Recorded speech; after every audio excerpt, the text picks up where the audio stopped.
This is Left 4 Dead. We're on Xbox Series X, diving into the original entry in the series. So yeah, I've also checked out the second entry, which does actually include the entirety of this experience, but there's something about the grit and the style of the first one that I still think kind of makes it an interesting game that is also worth perhaps checking out by itself. So it's a lot more, I guess you could say, a serious game. Left 4 Dead 2 is a little bit more lighthearted while still being dark, but this one really kicked off the series. It has a little bit more of a streamlined system to it, but it's still really quite done, and obviously here you're getting a greatly kind of boosted visual style and also a more fluid frame rate, as you can tell just by kind of moving around. It definitely looks and feels a lot better than it did even on the One X, which is kind of a treat. So yeah, the game features a number of custom infected, and it sort of has you moving through a number of campaign missions as you try to survive and get to the next checkpoint. Fairly straightforward, again, a little bit more of a simple style of play, and perhaps even a tad more difficult in regards to the types of weapons and tools that you have access to. The third one may someday happen, but it's very unlikely. But the second one is really quite great with its various improvements and alterations to the experience. So there's a decent selection of campaigns here, you know. It's a good selection. Really well done campaign missions too, if I do say so myself. At least I thought so. They're pretty well standing the test of time, and there's a reason why they were brought into Left 4 Dead 2 was because they're so great. Anyways, moving past that, aside from the campaign, you can also play the survival mode, where you're trying to just survive as long as possible against the different time trials. And then there's versus, where you're competing. One team plays as the humans, the other team plays as the zombies. Well, I guess not humans, but survivors. Zombies are kind of humans, they're just undead. Yeah. Dead and then undead. You know how it goes in zombie business. But yeah, it's a pretty gruesome, dark, intense zombie kind of survival game. It's got a few different modes, a number of different tools you can use, and very streamlined cooperative mechanics. The goal is to work together, whether you're playing with the AI or playing against and or with others online. Not the witch. So it's obviously a little bit harder to find players for this one, even compared to Left 4 Dead 2, where there's not necessarily a lot of players. But yeah, if you do have friends and stuff, I definitely think, you know, it's worthwhile to jump in and play these games. Perhaps the second one a little bit more is easier to suggest, but it's still kind of fun to take a look at this one and just really see, you know, what it's presenting when it comes to the visuals and the performance, because again, it is kind of a classic game, really, you know? You can look at Left 4 Dead 2 and you can be like, well, it's got everything that Left 4 Dead 1 has, and that's true. But this one still plays a little bit differently. It's still kind of a different style of game, and it's still got that nostalgia of being that first hit of the zombie apocalypse with this very tough, serious cast that's kind of really cool. I mean, it's always awesome, am I right? And then you got Bill, Francis, and ow. Jeez. And then you've also got the character that I'm playing as. He's kind of fun. He's a Lewis. But, yeah, you know, you've got a good cast of characters. I like their dialogue. I like the serious style of the game. I mean, it's not as, like, necessarily dismember-focused as the sequel is, but it's definitely, you know, dark and gritty and a little messed up, which is what you want out of a zombie game. And the levels are challenging, too. They're not as complex, but they give you a good sort of forcing you around into certain areas, linear situations, more open ones. A good sense of variety as you tackle challenges and try to survive as long as possible and, you know, make it to the next checkpoint. And I think we did actually get there. Wait for everybody to be inside? Oh no! Yeah, it's kind of just a rather fun game. Still an enjoyable one. Get in the elevator. What are you doing, Bill? Sometimes you question the AI's motives. It's definitely not necessarily 100% to be helpful and friendly. But you know, there's a good amount of time that you can actually spend working through the missions and enjoying the content as you try to survive with this ragtag squad. I mean, just like the visual quality here really does look fantastic. You know, again, saying PC comparable in the degree of like what these games can do.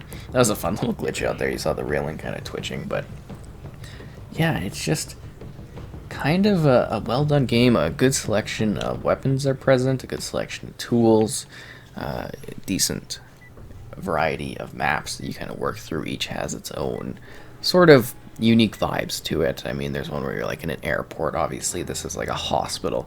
It sort of hits the beats of major zombie movies, I guess you could say, and presents them in a very sharp and intriguing sort of way. Because even here you get like this great sense of distance. I'm Hunter, somebody help me. And it's just fun and nostalgic, right? You know, that's a lot of what this is the nostalgia of it. Jumping in here and still having a good time all these years later and really appreciating why this was such a memorable experience. You are literally floating off the edge there, so you gotta be careful. You feel like you're in the middle of a zombie-infested city, which is kind of cool. But yeah, it's just neat zombies, and every area you go to, you know, a little bit different too with the types of enemies that you're blasting away, the types of setups of the map that you're going to have to finish. It's nothing necessarily too complex, but again, like I said in Left 4 Dead 2, the maps are kind of maze-like. You know, they challenge you with certain puzzle designs in order to see, you know, how you move through them. Because you could go down here, you know, into a room you're not supposed to, or you could head towards the exit and actually get out of here properly. It's just makes you look around, experience the different things you have to experience. Wow, that really sucks with the luck on having to deal with that giant tank right there. Oh, it's already dead. Okay, ain't no thing.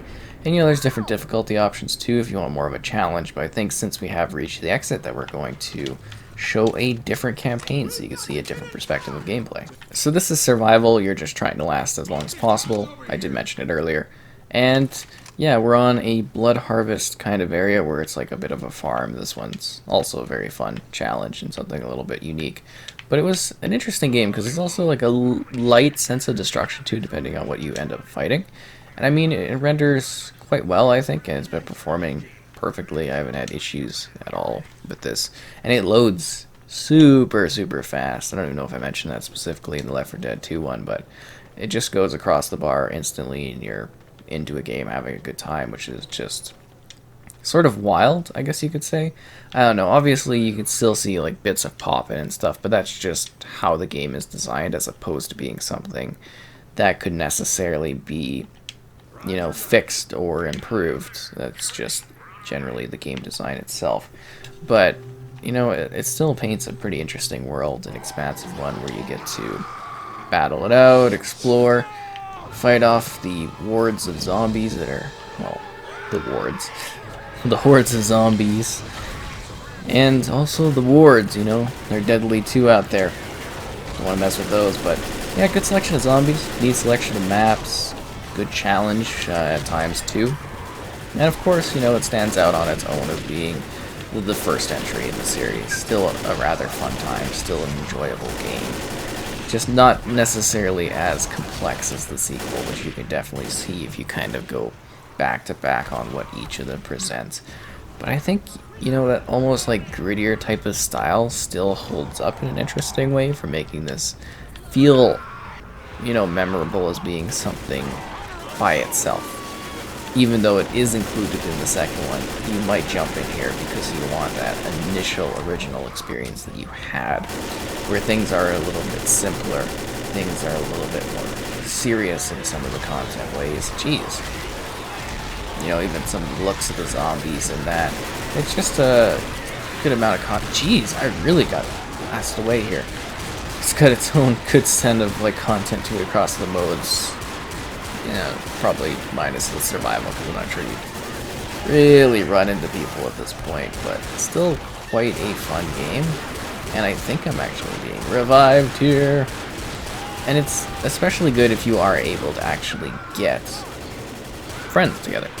You know, I think that's really what makes Left 4 Dead, is the enjoyment you can have when you're playing with other people. I just can't seem to catch a break here in regards to getting attacked there. You see that? I got like knocked out. I think you're supposed to camp the house anyways on this particular one, at least from what I understand. And I do hope that eventually, you know, maybe someday, even though it's slim, that we do get another entry in the series. I know I always keep mentioning in these that Back for Blood is supposed to be that kind of thing, but, you know, it's just that true third entry would be a great thing to have someday. I think it'd just be an absolute perfect way to kind of build the franchise with the new ideas at the time, because it is still something that so many people check out. I'm surprised, but I still see people playing this one, right? Even though the second one's there. It's interesting. And I think I've pretty much died at this one, so we might show off a little bit more of another campaign. So this is Dead Air, a little bit of a different sort of level taking place in the terminal. I kind of mentioned it a little bit earlier. But I just wanted to show a partial bit of this so I get a little bit more variety so you can see, you know, kind of how the maps are designed and the style of it. I think the like almost darker, older visual style does indeed give it a little bit more of a grim, eerie feeling. It's just interesting to think about, because it does actually have a different look from the original. The original, or the second one. See, the original does actually hold up quite well, especially with the visual boost, considering how old this game is. It's seriously impressive, but yeah, even against the second one, which does, again, you know, show visual improvements in style and gameplay, this one still has a little bit of a unique edge to it that I think helps it stand out, like I've been saying. But yeah, what an interesting title that still really is fun to play. That's the key point, right? And a little dash of nostalgia, a little bit of zombie shooting, and a bit of fun with some very, very improved visuals and performance attributes. That's for sure. Anybody else want to get blasted up in the terminal? I really wonder what a direct remake would look like in this one. Oh, I startled the witch too. She was always really hostile in this one. Well, really in all the Left 4 Dead games. Anyways, that's the first Left 4 Dead. Wow. She went ham.